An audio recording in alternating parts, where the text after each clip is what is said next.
Welcome to my channel. Think happy, be happy. Subscribe. Like. A sudden swirl of icy wind. Chapter 1. William was in the worst trouble. He was shaking as Granny towered over him, her arms folded and her face dark with rage. William. He was upset, and close to tears. But he wasn't sorry, not a bit. He had done nothing wrong. In fact, he'd been specially good, keeping himself busy in Granny's smart front room, where all the chairs were fat and stuffed and shiny, and everywhere you looked there were spindly little tables with tops as brown and gleaming as conkers, and fancy ornaments wobbling on top of them. He hadn't knocked anything over. Nothing was broken. Nothing was even cracked. And she knew he was in here, playing with the gun he'd been given for Christmas yesterday. Mum, he was in here, too. She had crept up on him before she left for work.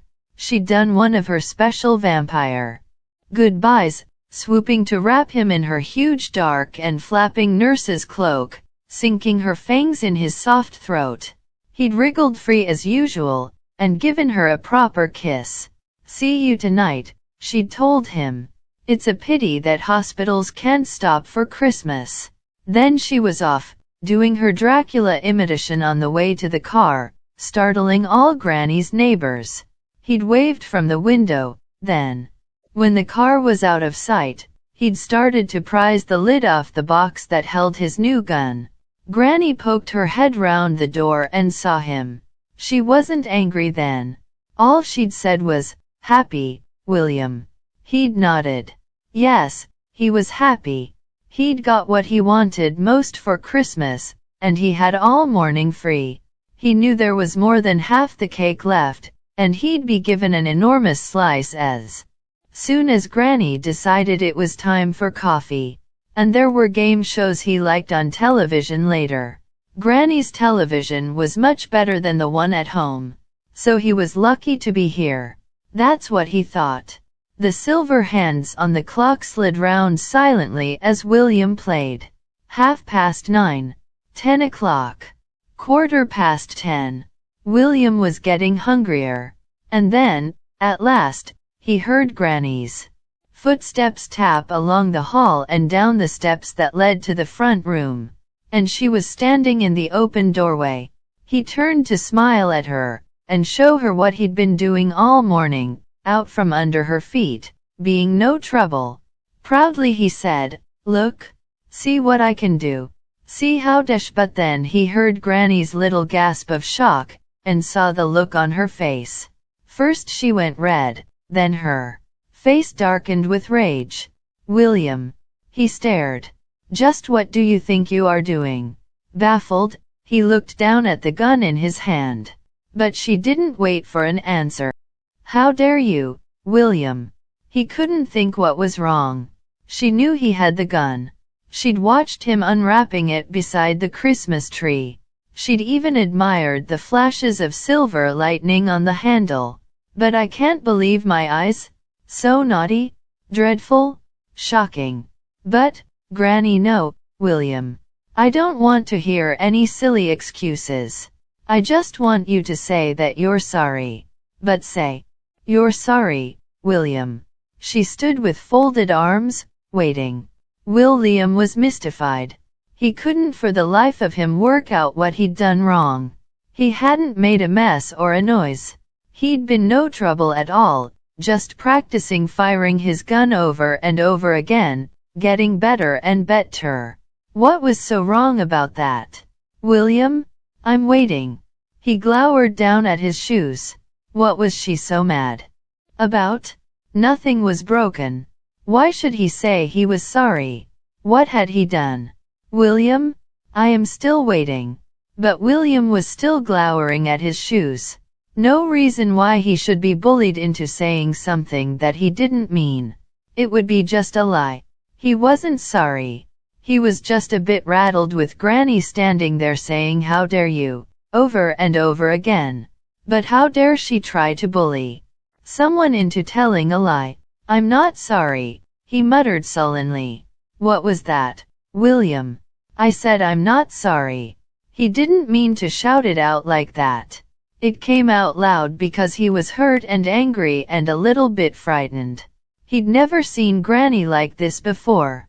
Even when he was younger and smashed her lovely china bowl of roses, doing cartwheels down the hall, she'd only blamed herself for leaving it on the table. She hadn't been angry with him.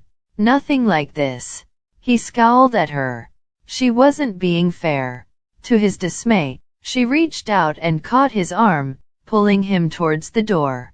In that case, young man, you can just sit by yourself for a while, and think it over till you are sorry. She steered him across the hall towards the little room filled with old junk thrown in there years and years ago, when William's grandfather died. Tugging the door open, she pushed William in. He didn't struggle. He didn't dare. He just let her propel him forward, into the clutter. The door banged behind him, and he tripped over grandfather's old sea chest, scraping his knees.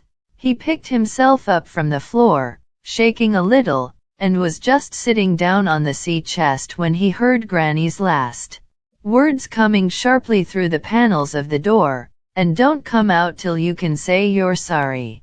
Well, it would be a long wait. William had heard it often enough when he refused to wear a coat, or eat green beans, or go round to play with someone he didn't like much. You're as stubborn as your grandfather. It was supposed to be a joke, but it would serve Granny right if he was, and she had to wait all day. And, sitting on the sea chest, William began to wonder for the first time in his life about the grandfather he'd never known, the famous Captain Fluke. He swiveled round to take a long look at the portrait hanging, a little crooked, on the storeroom wall. Captain Fluke stared out of the knobbly old wooden frame, bearded and grave. The polished buttons on his uniform caught the light, along with bands of gold lace round his sleeves, and the gold oak leaves on the peak of his cap. He was a fine-looking man, but stubborn and secretive, Granny said. If he didn't want her to know about something, he would just say, "That's between me and Mustafa," whatever that meant. And this was grandfather's trunk. William had never had the chance to be alone in this room before. Granny came in sometimes to root through the clutter of broken telescopes and cracked ship's bells, musty books in strange languages and conch shells from faraway beaches.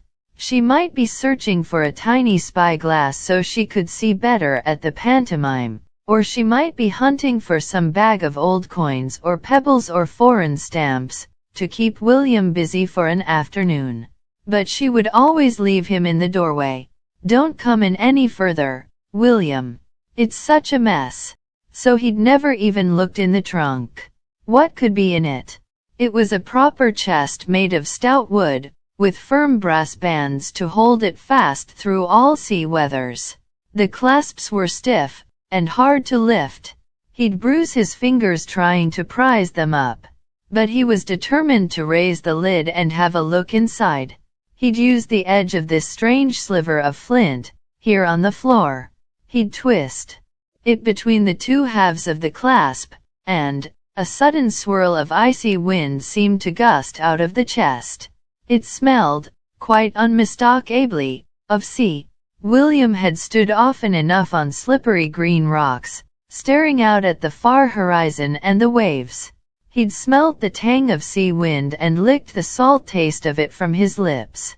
This was the very same wind, but it was leaking somehow out of grandfather's trunk, as William struggled to open it. Impossible? Wind didn't keep. After so many years, the untouched trunk should have inside it nothing but still, stale air. William redoubled his efforts. Gritting his teeth, he pushed harder and harder. He grunted with effort and hurt his fingers, but finally the catches gave. And with a cry of triumph William pushed one last time, heaving, until the rounded lid swung over backwards with its own great weight. and hit the floor with a crash. The smell of sea filled the whole room. The air around was suddenly chilly and windy and wet and fresh, and William could taste salt spray. And there, inside the trunk, lying on rotting sacks, was an old bottle. An old green bottle, made of glass, but of a glass so ancient and dark and pitted that William could not begin to guess what might be hidden inside it. Gingerly he rolled it over on the sacking. It felt chill to the touch. What was inside? As Granny said, his grandfather was far too secretive. He should have labeled it. Then William would not have had to lift it out, oh, so carefully, and hold it, colder than a stone in his hand, while he twisted at the encrusted glass stopper. What was it grandfather always said when he chose to keep a secret? That's between me and Mustafa. Such a curious thing to say. So foreign and exotic. And suddenly William found himself softly saying the word aloud, testing the strangeness of it out on his own tongue. Mustafa. Then, just a little louder, Mustafa. Then, louder still, Mustafa. Mustafa? Mustafa. There was another swirl of icy wind. The smell of salt grew stronger, and William could have sworn he heard the lonely cry of a seabird. The room seemed to heave, as if the floorboards had become a ship's deck, and the storeroom itself was suddenly afloat on the high seas. Then, with a crack, the stopper of the bottle split in two. Each half of shattered glass began to melt into a mist, green as the bottle itself. And from the bottle poured more mist, and more, until it was as thick as fog, and a green pillar of it coiled and rose, up and up, higher and higher, until it was high as the ceiling. As William stared, the thick green fog gathered itself into a shape, the strangest shape. A towering and turbaned man of mist. His chest was beefy and his shoulders broad. His arms were folded across his massive body. But in the coiling vapor of his lower half, there were no legs at all, not even the shape of them. Only a spiral of thinning green mist, trailing back into the bottle. The vision towered above William. I am Mustafa, he said. The genic of the bottle. Someone has called me. End of the first chapter. Please subscribe my channel and encourage me to upload more videos. Like, comment, share, subscribe and press the bell icon and never miss another update.